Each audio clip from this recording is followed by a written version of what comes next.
blog about developments in Greenbush Labs. That's located at labs.greenbush.us. My personal blog is at rich.greenbush.us. I'm going to be discussing several of the things I have been blogging about recently that are also related to the labs, and most of which we also discuss a little bit in Take Two podcast at take2.greenbush.us. I've been using Twitter pretty religiously lately. I basically just announced kind of daily observations of what I'm working on, some work that's been done. If you're not familiar with Twitter, Twitter is basically a micro-blogging tool. More users typically post 15 posts a day, 15, 20 posts a day on, and the things they post on are basically what they're working on doing, thinking. So it's pretty unique too. You don't have to post 15 times a day. Sometimes you just post 1, 2, 3 times a day, but a lot of industry is getting involved. For example, Amazon now has a Twitter account that you can subscribe to, and you subscribe to it a lot like you do in some of the other social spaces like MySpace and that. You get people as friends, and then the people that you follow as friends are the ones that come through on your feed that you get as they post things. And the Amazons and the ZDNets and a lot of blogs now also have Twitter accounts that update Twitter so that you can grab their most up-to-date and recent information. My Twitter account, if you want to follow me, is www.twitter.com/richwhite. And now off to a few of my latest blog posts and just some overviews on what we've been doing in the labs, what we've been talking about in Take Two.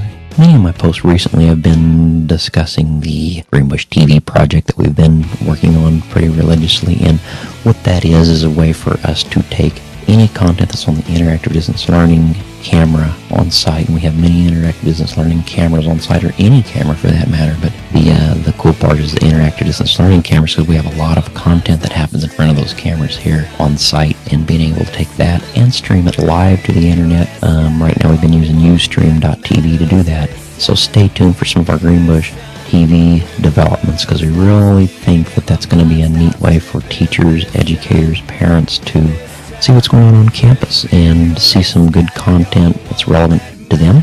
So stay tuned for that. You'll see updates on our main website also at www.greenbush.org. You'll hear me blog about it a lot. We'll be tweeting about it a lot this summer over the next several months. And we'll be talking about it on the Take Two podcast quite a bit over the next several months. I've also done a lot more development on our Second Life presence. One of the things we're doing now is trying to develop an introductory website for people that aren't familiar with Second Life, that want to kind of get an understanding of what, one, Second Life is, and two, how Greenbush is using Second Life as it right now on the main grid as a safe place for teachers, and then in the future on the team grid, on how we're pushing school content and classroom type content into the Second Life and getting kids to collaborate in that environment. I also have a few blog posts about the Microsoft announcement last week, the Surface Computer, and if you haven't seen it, I have a post on my blog at rich.greenbush.us where you can see the Surface Computer and how it operates to us. And when I say us, us from the Take Two crew that discuss this kind of stuff, notice that it looks an awful lot very similar to the smart boards that schools are putting in their classrooms. In fact, I wouldn't be a bit surprised over the next 5 to 10 years that is the evolution of the smart board with these Surface Computers, and they're really neat. If you want to see what the smart boards are probably going to end up looking like here in the next several years, check out the Surface Computer videos that I have on my blog right now. Another little thing we've kind of been messing with is 3D interactive videos. We realize that as these schools start to put more and more smart boards in their classes, they're going to look for content, and many of the schools in the region look to Greenbush for content. And so we're kind of experimenting with some 3D interactive stuff that will engage kids and make it a funner learning experience for them, and how that can be streamed to a whiteboard or a smart board and interacted with. If you want to read a little bit more on that, it's on my blog as well.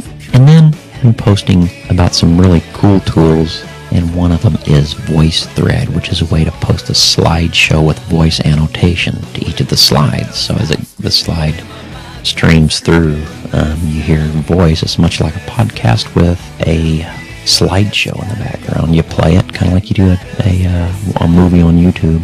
So it could be a very powerful tool. So check that out, voicethread.com. And I have a quick little post on the evolution of the GreenbushLabs and kind of some of the things we've been messing with how we've evolved. So kind of the evolution of things as we start off in the very beginning, kind of focusing on blogs, realizing that's kind of one of the fundamental ways we're going to communicate some of the things we're going to be trying. And then one of the first things we tried once we've had established the blogs and had talked about that quite a long time in Take Two, and then each of us started a blog, is podcasts and how people can get more involved in podcasting. And then we started talking about live streaming, and we did dabble a little bit in the live streaming. Then we got our second life island, and then we combined live streaming into that, and tried live streaming to primes, which we had marginal success with in the beginning. Then we messed with podcasting and streaming and recorded video and audio, at the point now where we are experimenting with the Greenbush TV, which I mentioned earlier in this podcast, and live streaming content through Greenbush TV, as well as linking to it in our Second Life environment and the IDL content to the Greenbush TV. One of the things we still kind of have to formulate a plan in regarding some things we're working on at this moment in time is integrating the team grid, getting the team grid up and going. We've got a while before we're there.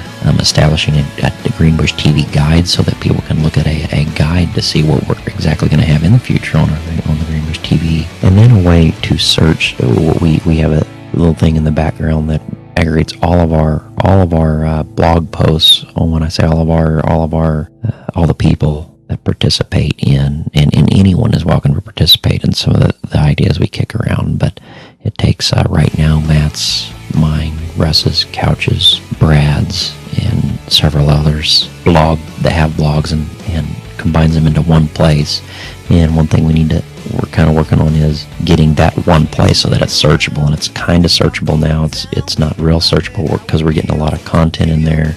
And one thing we like to do is go back and say, as we do things with Greenbush TV, is go back and look and see the things we've tried, the things that kind of see a chronology of how we got to where we are, and it makes for it's pretty informative to be able to go back and see, here's the things you've tried, and what did work, what didn't work, and why they didn't work perhaps, and why they did if they did. Another thing is that we really kind of got on the radar, and I mentioned earlier, are the smart boards and how we can create immersive type content for those 3D videos, clickable videos, interactive type videos. And the final post I'm going to direct your attention to is a post, and it's titled "Another Great Podcast for CNBC Discussing Innovation and Thinking Different." CNBC has several really good podcasts that address the innovation piece. I'm just going to direct you to the blog to listen to those, but they're very good. They talk about just a few things about why a lot of innovation fails and only a few succeed, why you have to try a lot of things and really experiment with things to get that idea that does finally work, because you're not going to always succeed. So you've got to learn to understand failure and see it as a learning opportunity. So take the things that don't work and take the pieces of it could work and start coming up with different solutions. And it discusses some of the ways you can view failure as a stepping stone to success rather than a roadblock and an ending zone. It could be a stepping stone. So that's what I'm going to leave you with. So stay tuned. I plan on doing these periodically. My last one was a few weeks ago. So stay tuned and be sure to listen to the Take Two podcast, take2.greenbush.us, where we go in more depth on some of the things I do blog about. Thank you.